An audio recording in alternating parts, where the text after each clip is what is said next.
सभी साथियों का आरएसडी कोचिंग में स्वागत है। कैसे हो आप लोग? अच्छे हो, स्वस्थ हो, पढ़ाई भी कर रहे होंगे अच्छे से। हमारी जो आरएसडी की जो टीम है लगातार आपको अलग अलग सब्जेक्ट की क्लास है वो प्रोवाइड करवा रही है। आप सभी क्लास अच्छे से देखा करो, पढ़ा करो, जो भी डाउट होता है आप लोग शेयर किया करो। आज का हमने जो अपनी जो सीरीज शुरू कर रखी है संविधान की, उसी का आज का अपना चैप्टर है न्यायपालिका, मतलब सुप्रीम कोर्ट अपना चैप्टर है। उसी सीरीज का आज का अपना पहला क्वेश्चन, भारत में सर्वोच्च न्यायालय की स्थापना कब हुई? तो बात करेंगे सर्वोच्च न्यायालय की। सर्वोच्च न्यायालय, इसी को ही दूसरा नाम आता है या इसी को बोलते हैं उच्चतम न्यायालय, और इसी को बोल देते हैं सुप्रीम कोर्ट। एक ही नाम है भैया, चाहे सर्वोच्च न्यायालय बोले, चाहे उच्चतम न्यायालय बोले, चाहे सुप्रीम कोर्ट बोले। प्रश्न है इसकी स्थापना कब हुई? तो बात करेंगे जब भारत का संविधान नहीं बना था, तब अंग्रेजों का राज था, तब भी तो भारत में कोई ना कोई न्यायालय होगा। तो ऐसा कहते हैं कि 1773 के रेगुलेटिंग एक्ट के तहत, 1773 के रेगुलेटिंग एक्ट के तहत 1774 में कलकत्ता में इसकी स्थापना की गई, जिसको एपेक्स कोर्ट बोला जाता था। कलकत्ता में इसकी स्थापना की गई। इस समय इसमें जो न्यायाधीश थे, न्यायाधीश हुआ करते थे 1+3। एक तो क्या था मुख्य न्यायाधीश और 3 क्या थे अन्य न्यायाधीश। और इसका जो मुख्य न्यायाधीश था वो था एलिजा एम्प्रे, सर एलिजा एम्प्रे। और इसके जो 3 न्यायाधीश थे, दो हाइड, चैम्बर्स और लेमेस्टर, ये 3 न्यायाधीश हुआ करते थे।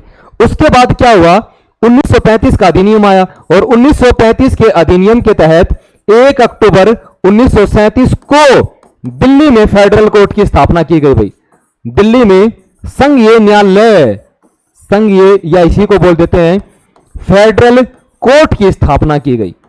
और इसका जो मुख्य न्यायाधीश बना था वो बना था आपका सर मॉरिस गवेयर, मॉरिस गवेयर। फिर भारत आजाद हुआ। आजाद हुआ तो कहने का मतलब भारत ने संविधान बनाया। संविधान बनाया तो कहीं ना कहीं संविधान में सुप्रीम कोर्ट के बारे में भी लिखेंगे। तो भाई संविधान का भाग 5 और अनुच्छेद आता है आपका 124 से लेकर 147 तक, और इसमें किसका उल्लेख किया गया? सुप्रीम कोर्ट का उल्लेख किया गया। और भारत ने, आपको पता है, संविधान में अपनी चीजें अलग अलग देशों से ग्रहण की है। तो भारत ने जो सुप्रीम कोर्ट लिया है इसको बोलते हैं स्वतंत्र एवं निष्पक्ष न्यायपालिका, स्वतंत्र एवं निष्पक्ष न्यायपालिका। और ये वाली जो चीज ग्रहण की है वो हमने कहां से ग्रहण की है? अमेरिका से ग्रहण की है। कहां से ग्रहण की है? अमेरिका से ग्रहण की है। और भारत में जो न्यायपालिका है वो कैसी है? एकीकृत न्यायपालिका है। कैसी न्यायपालिका है भाई? एकीकृत। एकीकृत का मतलब ये है सबसे उच्च कौन सा न्यायालय होगा? Supreme court. एकीकृत न्यायपालिका का ये मतलब है भाई ऊपर ऊपर कौन सा होगा? Supreme court. फिर को होगा हाई कोर्ट, फिर होंगे आपके अधीनस्थ न्यायालय। कौन से होंगे? और ये जो सुप्रीम कोर्ट है इन सभी का ही इस पर क्या रहेगा? नियंत्रण होगा। तो प्रश्न पूछा था सुप्रीम कोर्ट की स्थापना कब हुई? जब देश आजाद हो गया। आजाद होने के बाद हमने अपना संविधान लागू कब हुआ?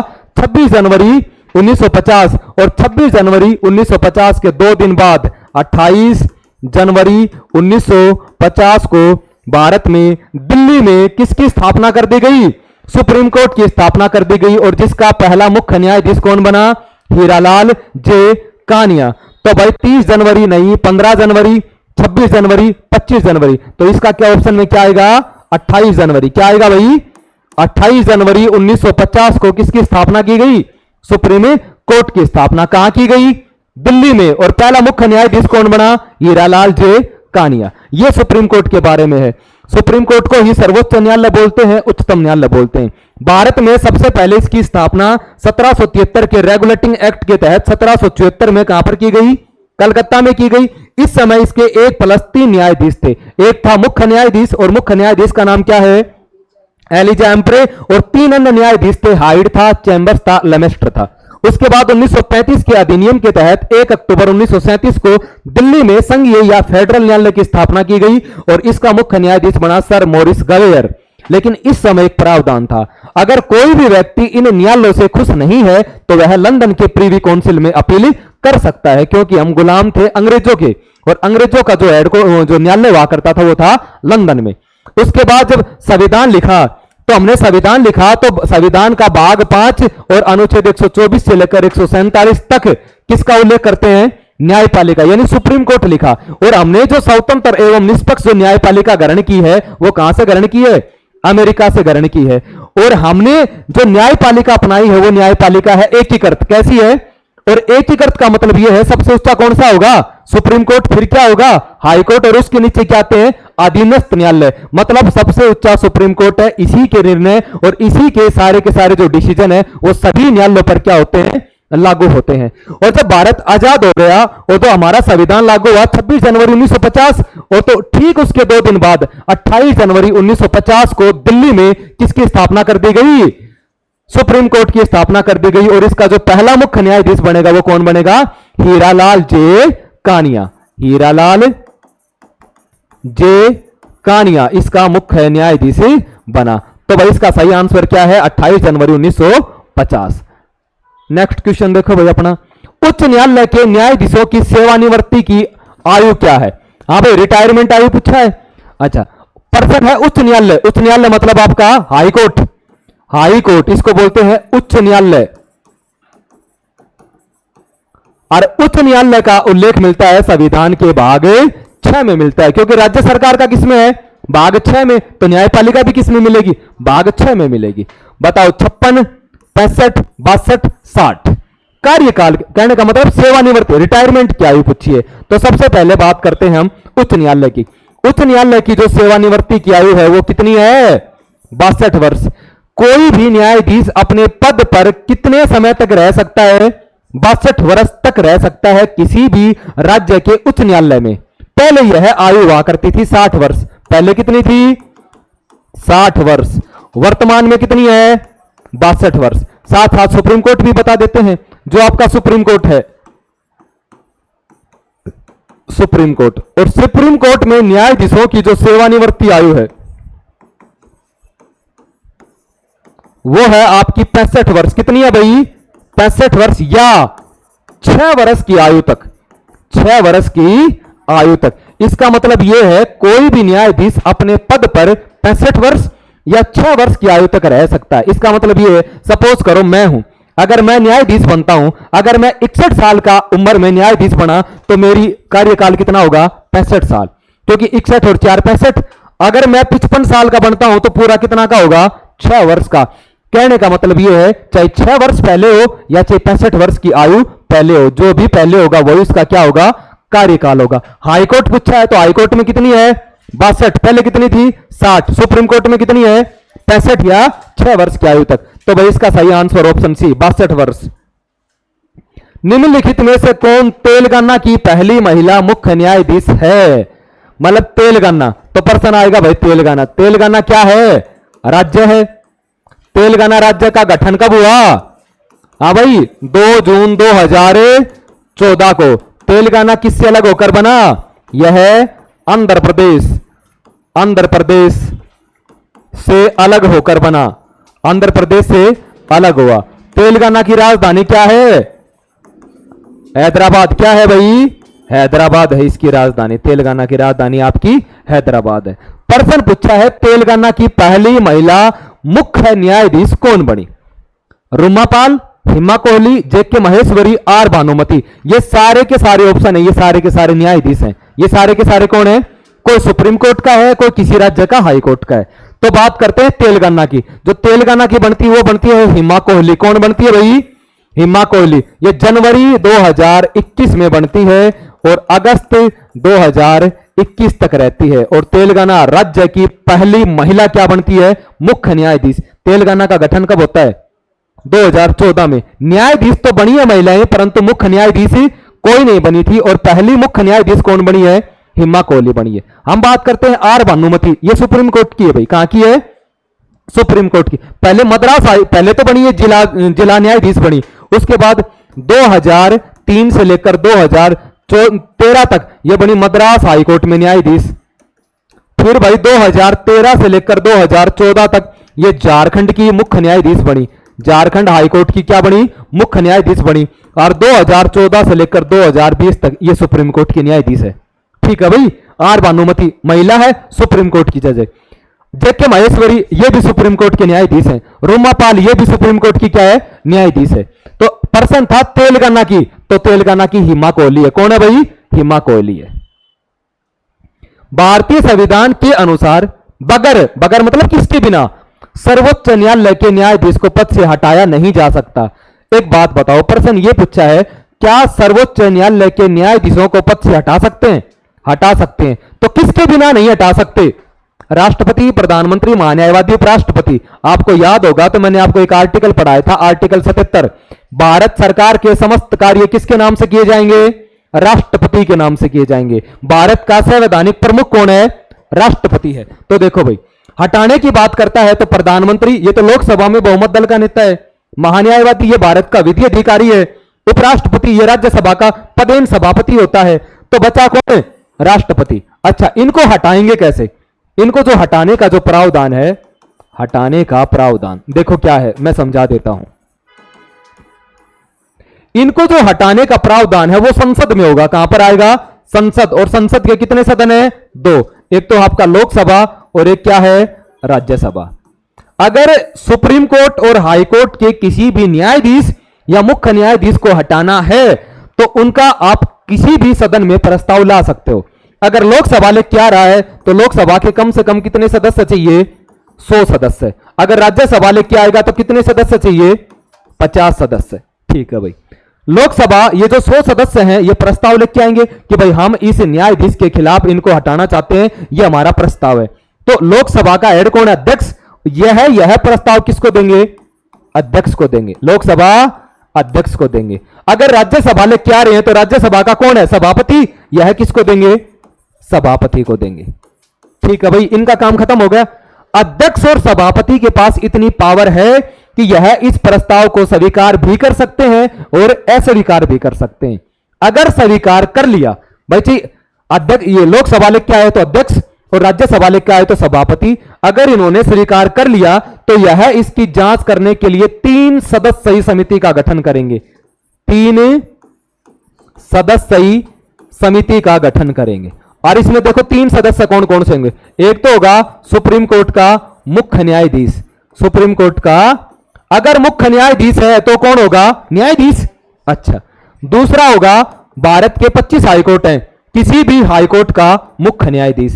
और तीसरा होगा प्रतिष्ठित न्यायवादी, जिसको कानून के बारे में क्या हो? जानकारी हो। ये 3 सदस्य इसकी क्या करेंगे? जांच करेंगे। अगर जांच में दोषी पाया जाता है तो जो सदन यह प्रस्ताव लेके आया था, यह प्रस्ताव उस सदन में भेज दिया जाएगा। सपोज करो लोकसभा लेके आया था तो लोकसभा अपने कितने बहुमत से पारित करेगी? 2/3 बहुमत से पारित करेगी। लोकसभा पारित कर दी तो यह कहां जाएगा? राज्यसभा भी इसे अपने कितने बहुमत से पारित कर दे? अगर राज्यसभा भी इसे अपने 2/3 बहुमत से पारित कर देती है तो दोनों सदनों के पारित होने के बाद यह किसके पास आता है? राष्ट्रपति के पास आता है। और राष्ट्रपति न्यायाधीश को पद से हटाने की जो है हटाने की घोषणा कर देता है। तो बताओ हटाया किसने? लेकिन प्रावधान कहां चलता है? पूरा संसद में। प्रश्न यही आया है, किसके बिना नहीं हटा सकते? तो इसका सही आंसर क्या है? राष्ट्रपति। यह हटाने की जो प्रक्रिया बहुत कठोर अपनाई गई है ताकि न्यायाधीश अपने पद की चिंता किए बिना निष्पक्ष रूप से फैसला दे सके, काम कर सके। भारत के राज्यों में जिला न्यायाधीशों की नियुक्ति उच्च न्यायालय किनके परामर्श से की जाती है? भाई जिला किसमें होते हैं? राज्य में होते हैं। तो बताओ राज्य सरकार का संवैधानिक प्रमुख कौन है? राज्यपाल। और राज्य के समस्त कार्य किसके नाम से किए जाएंगे? राज्यपाल। अगर केंद्र पूछे तो राष्ट्रपति और राज्य पूछे तो राज्यपाल। तो जिला न्यायालय की बात की है। उच्च न्यायालय गठन करेगा और उच्च न्यायालय किसकी सलाह लेगा? राज्यपाल की। किसकी लेगा भाई? राज्य का संवैधानिक प्रमुख ही कौन है? राज्यपाल। तो समस्त कार्य राज्यपाल के नाम से होंगे। भारत के संविधान के किस अनुच्छेद में कहा गया है कि भारत के क्षेत्र में सभी प्राधिकरण नागरिक न्यायिक सर्वोच्च न्यायालय के सहायक के रूप में काम करेंगे? आर्टिकल 121, 157, 137, 144। आर्टिकल सुप्रीम कोर्ट का उल्लेख वो आता है 124 से लेकर 147 तक उल्लेख करता है। न तो 151 न 157, इसमें 2 आर्टिकल आते हैं 137 और 144। देखो मैं समझाऊं। 137 में तो यह है कि सुप्रीम कोर्ट अपने द्वारा दिए गए निर्णय पर पुनः विचार कर सकता है, यदि वह उचित समझे तो उसमें परिवर्तन कर सकता है। देखो सपोज करो एक मामला था बेरोजगारी मामला 1960, उसमें सुप्रीम कोर्ट ने कहा कि प्रस्तावना संविधान का भाग नहीं है और न ही हम उसमें संशोधन कर सकते।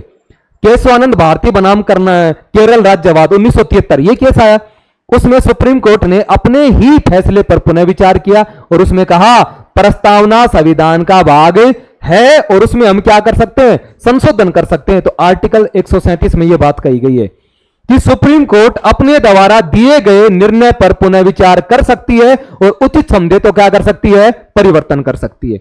आर्टिकल 157 राज्यपाल की योग्यता, किसकी योग्यता है भाई, और आपको पता है बाकी तो सारी सेम योग्यता है। न्यूनतम आयु 35 वर्ष राष्ट्रपति, उपराष्ट्रपति 35, राज्यपाल 35, राज्यसभा 30, लोकसभा 25, प्रधानमंत्री 25 और पंचायती राज 21 और वोट डालने की 18, ये पूरी की पूरी योग्यता होती है। आर्टिकल 121 में यह कहा गया है कि जो सुप्रीम कोर्ट है और हाई कोर्ट है उसके जो न्यायाधीश हैं इसके आचरण पर बहस नहीं होगी। आपने कभी भी संसद में किसी भी न्यायाधीश के ऊपर टिप्पणी करते देखा है? कभी भी न्यायाधीश के आचरण के ऊपर, उनके कर्तव्य के ऊपर बहस नहीं होती। आर्टिकल 21 कहता है ये बात। तो भाई 121 में तो बहस नहीं होगी। संसद में 157 में राज्यपाल की योग्यता को उल्लेख है, न्यूनतम आयु 35 वर्ष होनी चाहिए। 137 सुप्रीम कोर्ट अपने द्वारा दिए गए निर्णय पर पुनः विचार कर सकता है और उचित समझे तो परिवर्तन कर सकता है। और ये वाली जो बात है वो किसमें है, अनुच्छेद 144 में कही गई है कि नागरिक न्यायिक सर्वोच्च न्यायालय कि भारत के जो सभी नागरिक हैं और जितने भी न्यायिक अधिकारी हैं वो सर्वोच्च न्यायालय की सहायता के रूप में काम करेंगे। 144 कौन सा अनुच्छेद सर्वोच्च न्यायालय की अनुसांगिक शक्ति से संबंधित है? अनुसांगिक शक्ति का मतलब यह है, अच्छा सुप्रीम कोर्ट है उसमें क्या है कि पहले तो ऑप्शन देखो 143, 138, 140, 150। देखो भाई ऑप्शन में क्या है। 143 में यह है कि सुप्रीम कोर्ट है, क्या राष्ट्रपति सुप्रीम कोर्ट से सलाह ले सकता है? ले सकता है। इसमें यह कहा गया राष्ट्रपति की सर्वोच्च न्यायालय से परामर्श करने की शक्ति। सार्वजनिक महत्व का कोई विषय है, उस विषय पर राष्ट्रपति सलाह लेता है तो सलाह किससे लेगा? सुप्रीम कोर्ट से। अच्छा सुप्रीम कोर्ट सलाह दे तो दे, नहीं ना दे। सपोज करो सुप्रीम कोर्ट ने सलाह दे दी तो राष्ट्रपति उस सलाह को मान्य तो मान्य नहीं, ना भी मान्य। तो सुप्रीम कोर्ट सलाह देने के लिए और राष्ट्रपति सलाह मानने के लिए बाध्य नहीं है। आर्टिकल 143 में ये वाली बातें हैं। ठीक है भाई। बात करते हैं आर्टिकल 138। 138 में यह बात कही गई है कि जो आपका जो सुप्रीम कोर्ट है उसमें यह शक्ति प्राप्त है कि संघ सूची है और संघ सूची के सभी विषय पर कानून कौन बनाती है? केंद्र सरकार। और केंद्र सरकार कानून तब बनाती है जब संसद पारित करती है, और जब संसद पारित करेगी तो यह सुप्रीम कोर्ट के पास अतिरिक्त शक्ति है। संघ सूची के विषय पर अतिरिक्त क्षेत्राधिकार और शक्ति किसके पास है? सुप्रीम कोर्ट के पास है। और जबकि संसद के पास तब आती है जब वह कानून बनाती है, लेकिन सुप्रीम कोर्ट के पास अतिरिक्त शक्ति दी गई है संघ सूची के विषय में। आर्टिकल 140 ये इसका आंसर है भाई। आनुषंगिक शक्तियों का मतलब यह है कि देश के समस्त नागरिक हैं उसकी रक्षा करना, उन नागरिकों की मूल अधिकारों की रक्षा करना, यह सब किनका काम होगा? सुप्रीम कोर्ट का काम होगा। सही है भाई। क्योंकि बताओ आपके मूल अधिकारों की रक्षा की गारंटी कौन देता है? न्यायपालिका, और न्यायपालिका सुप्रीम कोर्ट। ठीक है भाई। 148 से लेकर 145 तक इसमें नियंत्रण एवं महालेखा परीक्षक का उल्लेख किया गया है जो भारत में वित्त और धन से संबंधित आती है। ठीक है भाई। केंद्र और राज्यों में धन के बंटवारे से संबंधित जो उल्लेख किया गया है वो आर्टिकल 150 में किया गया है जो नियंत्रण एवं महालेखा परीक्षक का है। उस प्रथम महिला का नाम बताएं जो भारत के किसी भी राज्य में उच्च न्यायालय की मुख्य न्यायाधीश बनी है। मीरा कुमारी, लीला सेठ, अंजू जॉर्ज, पूर्वी जोशी। देखो भाई मीरा कुमारी है, ये आपको पता होगा 15वीं लोकसभा की क्या है? लोकसभा की अध्यक्ष। सही है भाई। प्रश्न आता है भारत की प्रथम महिला लोकसभा अध्यक्ष। प्रथम महिला लोकसभा अध्यक्ष कौन बनी? मीरा कुमार। कौन बनी? मीरा कुमार। कौन सी लोकसभा की बनी? 15वीं की बनी। 16वीं की दूसरी महिला सुमित्रा महाजन, 17वीं का ओम बिड़ला, 18वीं अभी बनी नहीं है ना। अध्यक्ष किसे बनाएंगे अभी डिक्लेयर नहीं हुआ है। लीला सेठ ये है भाई, हिमाचल प्रदेश उच्च न्यायालय की पहली महिला मुख्य न्यायाधीश बनी थी। ठीक है भाई, कौन बनी? देश की किसी भी राज्य की पहली महिला मुख्य न्यायाधीश कौन बनती है? लीला सेठ बनती है। अंजू जॉर्ज, ये एथलीट है भाई, एथलीट। ठीक है भाई, इन्होंने मेडल जीता था, इन्हें अर्जुन पुरस्कार से भी सम्मानित किया जा चुका है। पूर्वी जोशी है, ये भाई टीवी एक्ट्रेस है, कोई टीवी कलाकार है। इसका सही आंसर आता आपका लीला सेठ। भारत में सबसे बड़ा अपीलीय न्यायालय कौन सा है? अभी मैंने बताया भारत में एकीकृत न्यायपालिका है। ये तो सुप्रीम कोर्ट, ये हाई कोर्ट, और ये आते हैं अधीनस्थ न्यायालय। अधीनस्थ न्यायालय। सपोज करो यहां कोई केस हो गया, तो केस हो गया तो हमारा मुकदमा चलेगा या तो पंचायत, या अगर मैं बात करें तो जिला न्यायालय में। अगर कोई व्यक्ति जिला न्यायालय से खुश नहीं है उसके फैसले से, तो वह उससे ऊपर अपील करेगा। उससे ऊपर अपील है आपका राज्य न्यायालय, मतलब राज्य का उच्च न्यायालय, हाई कोर्ट। अगर कोई भी व्यक्ति हाई कोर्ट के निर्णय से खुश नहीं है तो वह अपील कहां करेगा? Supreme court. सुप्रीम कोर्ट सबसे बड़ा अपीलीय क्षेत्राधिकार है। यह व्यक्तियों का अपील करने का सबसे बड़ा न्यायालय है। और आर्टिकल 132 में यह चीज लिख रखी है कि यदि कोई भी व्यक्ति किसी अधीनस्थ न्यायालय से खुश नहीं है तो वह किस में अपील कर सकता है? सुप्रीम कोर्ट में। यह देश का सबसे बड़ा अपीलीय न्यायालय है, इससे बड़ा कोई भी न्यायालय नहीं है, इसीलिए एकीकृत न्यायपालिका है। इन सब पर कंट्रोल किसका है? Supreme court. सुप्रीम कोर्ट से बड़ा नहीं है। तो भैया अपील कहां कर सकते हैं? उच्चतम न्यायालय सबसे बड़ा है। किस देश में जनहित याचिका की अवधारणा उत्पन्न हुई? इसको बोलते हैं PIL। क्या बोलते हैं? Public interest litigation. Full form क्या है? Public interest litigation. और इसका जो विकास हुआ था वो हुआ था अमेरिका में। कहां पर हुआ था? कब हुआ था? 1960 के दशक में हुआ था। और भारत में इसकी जो शुरुआत होती है, भारत में इसकी शुरुआत होती है 1980 में। और करने वाले आदमी कौन थे? PN भगवती। कौन थे भाई? PN भगवती थे। बात प्रश्न आता है किस देश में जनहित याचिका? तो जनहित याचिका को बोलते हैं PIL, पब्लिक इंटरेस्ट लिटिगेशन। ये इसकी फुल फॉर्म है। अमेरिका में इसकी शुरुआत हुई 1960 के दशक में, इसकी शुरुआत हुई। भारत में इसकी शुरुआत 1980 के दशक में होती है। और भारत में इसकी शुरुआत करता है PN भगवती करता है। सपोज करो मेरे ऊपर कोई मुकदमा हो गया, कोई केस हो गया, अगर मैं अपील नहीं करना चाहता, मेरे इतने पास इतनी शक्ति, इतने अधिकार नहीं है, या मेरे को जानकारी नहीं है, केस नहीं कर सकता, तो कोई भी जो सामाजिक संस्था होती है या कोई दूसरा व्यक्ति होता है वो मेरे लिए केस कर सकता है। पब्लिक इंटरेस्ट ये है, लोगों के लिए उनके अधिकार दिलाना, उनको न्याय दिलाना, ये वाला काम है। तो भाई कहां से है ये? अमेरिका। इंग्लैंड मैंने बता दिया, इंग्लैंड से हमने बहुत सारी चीज ग्रहण की है। विधि का शासन, हाँ भाई बताओ, विधि का शासन कहां से लिया? विधि का शासन। विधि निर्माण प्रक्रिया, विधि निर्माण प्रक्रिया। एकल नागरिकता, एकल नागरिकता। महान्यायवादी पद, राष्ट्रपति की संवैधानिक शक्ति,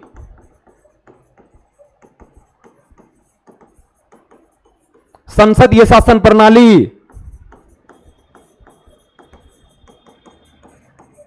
द्विसदनात्मक व्यवस्था। ये सब कहां से लिए हमने? इंग्लैंड से ग्रहण किए। रूस से क्या लिए हैं?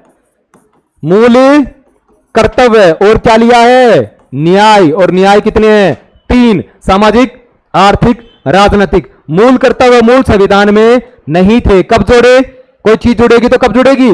42वां संविधान संशोधन 1976 के तहत जोड़े। किस समिति की सिफारिश पर जोड़े? हाँ भाई, सरदार सवर्ण सिंह समिति की सिफारिश पर जोड़े। कितने मूल कर्तव्य जोड़े? 10। वर्तमान में कितने हैं? 11। 11वां कब जोड़ा? हाँ भाई, 86वां संविधान संशोधन 2002 के तहत। वो कौन सा है? 6 से 14 वर्ष के बच्चों को निःशुल्क व अनिवार्य शिक्षा दिलाना प्रत्येक अभिभावक का क्या होगा? कर्तव्य होगा। अच्छा, चीन से हमने कुछ नहीं लिया है। 1963 में कौन से राज्य का गठन किया गया? नागालैंड, मिजोरम, अरुणाचल, त्रिपुरा। याद करो 1956 में, हाँ भाई, 1 नवंबर 1956 को भारत में कुल कितने राज्य थे? 14। कितने राज्य थे? 14 राज्य था। और जो देश का 15वां राज्य बनता है, 15वां राज्य वो बनता है आपका गुजरात। कौन सा बना? गुजरात। 16वां राज्य बनता है आपका नागालैंड। कौन सा भाई? नागालैंड। 17वां राज्य बनता है आपका हरियाणा। कौन सा? हरियाणा। 18वां राज्य बनता है आपका हिमाचल प्रदेश। 19, 20, 21 ये बनते हैं आपके मणिपुर, त्रिपुरा, मेघालय। आपका जो 22वां राज्य बनता है, 22वां, वो बनता है सिक्किम। 23वां राज्य बनता है मिजोरम। 24वां बनता है अरुणाचल प्रदेश। 25वां बनता है आपका गोवा। 26वां बनता है आपका छत्तीसगढ़। 27वां बनता है आपका उत्तराखंड और 28वां बनता है आपका झारखंड। 29वां बनता है आपका तेलंगाना। ये वाले राज्य हैं। प्रश्न पूछा है नागालैंड का गठन कब हुआ? गुजरात बना 1960 में, नागालैंड बना 1963 में, हरियाणा बना 1966 में, हिमाचल बना 1971 में, ये तीनों बने 1972 में, सिक्किम बना भाई आपका 1975 में, अरुणाचल बना 1987, मिजोरम ये मिजोरम भी कब बना है? 1987 में बना है आपका मिजोरम। मिजोरम 1987, ये भी 1987, गोवा 1987, छत्तीसगढ़, झारखंड, उत्तराखंड ये तीनों कब बने? 2000। और तेलंगाना कब बना? 2 जून 2014। और जम्मू कश्मीर राज्य का पुनर्गठन करके जम्मू कश्मीर को केंद्र शासित प्रदेश बना दिया गया। वापस राज्यों की संख्या घटकर कितनी हो गई? 28। प्रश्न पूछा था कि 1963 में कौन सा राज्य बना, तो बताओ कौन सा बना? नागालैंड। मिजोरम कब बना? 1987। अरुणाचल कब बना? 1987। त्रिपुरा कब बना? 1972। ठीक है भाई। नागालैंड राज्य दिवस कब मनाया जाता है भाई? 1 दिसंबर को। 1 दिसंबर 1963 को किसका गठन किया गया? नागालैंड का गठन किया। 15 अक्टूबर को क्या है? विश्व छात्र दिवस। क्या है? विश्व छात्र दिवस। और विश्व छात्र दिवस कब आता है? 15 अक्टूबर। किसकी याद में बनाते हैं? डॉक्टर एपीजे अब्दुल कलाम की याद में बनाते हैं। एपीजे अब्दुल कलाम कौन थे? वैज्ञानिक थे। कौन थे भाई? वैज्ञानिक। इन्हें क्या कहते हैं? Missile man. क्या कहते हैं भाई?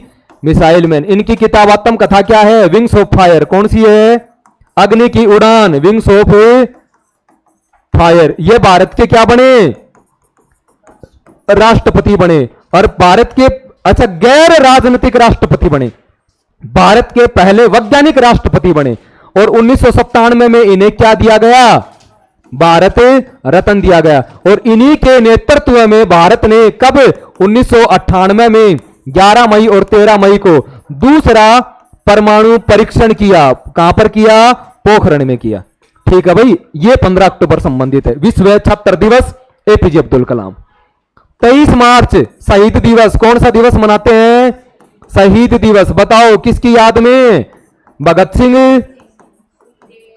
सिंह को फांसी मिली, राजगुरु और आपका सुखदेव, इन तीनों की याद में हम शहीद दिवस मनाते हैं। जो 24 मार्च है इस दिन आता है विश्व टिब्बी दिवस, विश्व क्षय रोग दिवस। क्षय रोग को बोलते हैं टिब्बी। हाँ भाई, ट्यूबरकुलोसिस। ये 24 मार्च को दिवस मनाते हैं। ठीक है भाई। तो प्रश्न पूछा था नागालैंड, भाई आपका सही आंसर है 1 दिसंबर। भारत के राष्ट्रपति निम्नलिखित में से किसके अलावा सभी केंद्र शासित प्रदेशों की शांति, प्रगति, अच्छी सरकार के नियम बना सकता है? कि कहने का मतलब जहां पर राष्ट्रपति का प्रत्यक्ष नियंत्रण होता है, जहां पर राष्ट्रपति प्रशासक की नियुक्ति करता है, तो लक्षद्वीप, पांडिचेरी, अंडमान निकोबार, यह राष्ट्रपति प्रशासक की नियुक्ति करता है। सारा का सारा प्रशासन का कार्य राष्ट्रपति स्वयं करता है। जबकि चंडीगढ़ में विधानसभा है। क्या है भाई? यहां विधानसभा है। इसलिए यहां पर राष्ट्रपति का प्रत्यक्ष शासन नहीं होता, इन तीनों में प्रत्यक्ष शासन होता है। महान्याय भारत में केंद्र और राज्य सरकारों की सभी प्राप्तियां और व्यय की संपरीक्षा करने के जिम्मेदार निम्नलिखित में से किसकी होती है? प्रश्न ये पूछा भाई, केंद्र हो या राज्य हो, सभी का जो व्यय, पैसा है, धन है, जो प्राप्ति होती है, उनकी जिम्मेदारी किसके पास है? महाधिवक्ता, ये भाई विधि अधिकारी है जो राज्य में होता है। संघ लोक सेवा आयोग, ये यूपीएससी कहता है, जो यूपीएससी और स्टेट आपके जो राज्य लोक सेवा आयोग है उनकी परीक्षाएं कराता है। भारत का महान्यायवादी ये आपका विधि अधिकारी होता है। ये क्या होता है भाई? विधि अधिकारी होता है। और विधि अधिकारी होता है ये केंद्र का, भारत का होता है। और जबकि यह विधि अधिकारी है राज्य का, यह विधि अधिकारी किसका है? ये राज्य का होता है। ये राज्य का होता है। और ये भाई आपकी यूपीएससी और स्टेट पीसीएस है ना, स्टेट पीसीएस इनकी क्या करवाते हैं, एग्जाम करवाते हैं। बचा कौन सा, नियंत्रण एवं महालेखा परीक्षक, और ये है इसका उल्लेख संविधान के भाग 5 और अनुच्छेद 148 से लेकर 151 तक किया गया है। 148 से 51 तक इसका उल्लेख किया गया है। ठीक है भाई। और ये जो नियंत्रण एवं महालेखा परीक्षक है, यह केंद्र और राज्यों में धन का बंटवारा करता है, उनकी जांच करता है, कितने पैसे खर्च हुए कितने नहीं हुए, इन सब की जांच यही है। इनकी जांच कौन करता है, वो कौन करता है भाई, कैग करता है आपका। भारतीय संविधान का अनुच्छेद 76 निम्नलिखित में से किसके कार्यालय से संबंधित है? भारत का प्रधानमंत्री, राष्ट्रपति, महान्यायवादी, उपराष्ट्रपति। आर्टिकल 76 पूछा भाई, बताओ प्रधानमंत्री किस अनुच्छेद में है? 85 में, सही है ना। प्रधानमंत्री आपका 75 में, किस में है? 75। राष्ट्रपति लोकसभा में बहुमत दल के नेता को क्या बनाता है? प्रधानमंत्री, आर्टिकल 75 के तहत। आर्टिकल 52 में किसके उल्लेख है? राष्ट्रपति का, कि आर्टिकल 52 में यह बताया गया है कि राष्ट्रपति पद का उल्लेख या इसके तहत भारत का क्या होगा, एक राष्ट्रपति होगा। महान्यायवादी का उल्लेख किसमें है? 76 में है। और उपराष्ट्रपति का उल्लेख किस अनुच्छेद में है? 63। आर्टिकल 64 के तहत उपराष्ट्रपति राज्यसभा का पद क्या होता है? सभापति। बात आई है महान्यायवादी की, तो मैं समझा देता हूं। महान्यायवादी,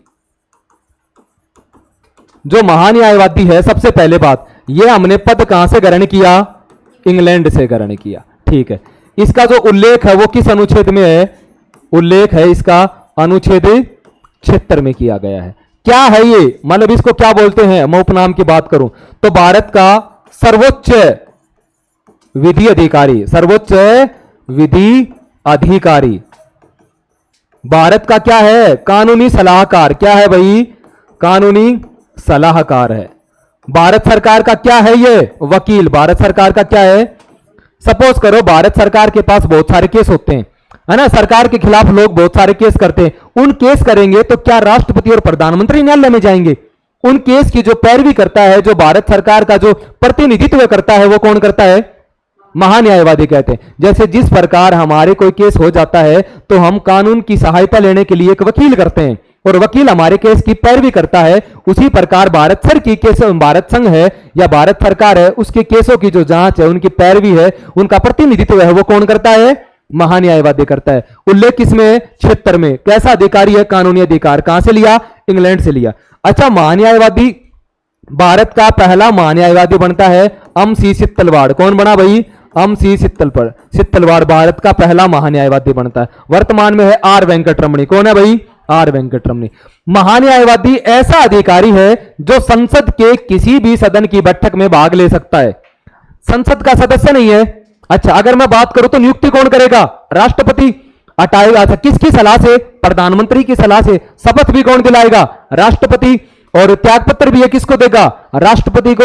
इसका कार्यकाल पूछे तो वो भी राष्ट्रपति के प्रसाद पर्यंत तक, जब तक राष्ट्रपति चाहे अपने पद पर बना रह सकता है। यह संसद के किसी भी सदन की कार्रवाई में भाग ले सकता है, बोल सकता है, परंतु मत नहीं डाल सकता। तो भाई इसका सही आंसर क्या है? महान्यायवादी है। भारत में प्रथम महालेखाकार कार्यालय की स्थापना कब की गई? 1958, 45, 90, 67। तो देखो, महालेखाकार, वर्तमान में हम नियंत्रण एवं महालेखा परीक्षक बोलते हैं। उस समय जब भारत में अंग्रेजों का राज था तो 1858 तक, जब 1857 की क्रांति होती है, 1857 की क्रांति तक भारत में राज था ईस्ट इंडिया कंपनी का। किसका राज था? ईस्ट इंडिया कंपनी का। जैसे ही 1857 की क्रांति हुई, उस क्रांति के बाद भारत से ईस्ट इंडिया कंपनी का शासन क्या कर दिया? समाप्त, और एक अधिनियम पारित किया गया 1858 का भारत शासन अधिनियम। भारत शासन अधिनियम। और इस अधिनियम के तहत भारत पर जो नियंत्रण है, भारत का शासन, वो सीधे ब्रिटेन गवर्नमेंट के पास चला गया। किसके पास आ गया भाई? ब्रिटेन महारानी का राज था, ब्रिटेन महारानी के पास चला गया। और उसने 1858 के अधिनियम के तहत कंपनी का शासन समाप्त करके जब ब्रिटेन का शासन, ब्रिटेन गवर्नमेंट का शासन शुरू हुआ, तो उन्होंने कौन से पद की शुरुआत की? महालेखाकार पद की शुरुआत की। और वो कब की? 1858 में की गई। और भारत का पहला महालेखा परीक्षक, पहला महालेखा परीक्षक 1860 में बना, जिसका नाम था सर एडवर्ड ड्रमंड। भारत का पहला महालेखा परीक्षक कब बना? 1860 में। कौन बना? Sir Edward Drummond. और कब इसकी पद की शुरुआत हुई? 1858। भारतीय संविधान का निम्नलिखित में से कौन सा अनुच्छेद भारत की नियंत्रण एवं महालेखा परीक्षक के लिए स्वतंत्र पद प्रदान करता? अभी बताया मैंने। अच्छा, आर्टिकल 343, 148, 124, 110। 110 में है भाई धन विधेयक की परिभाषा। कौन सा विधेयक है?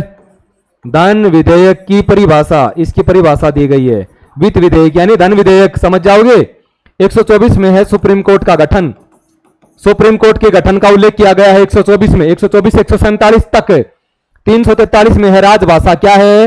राजभाषा। संविधान का याद करो, भाग 17 अनुच्छेद 343 से 351 तक किसका उल्लेख है? राजभाषा का। कौन सा आर्टिकल बचा? 148।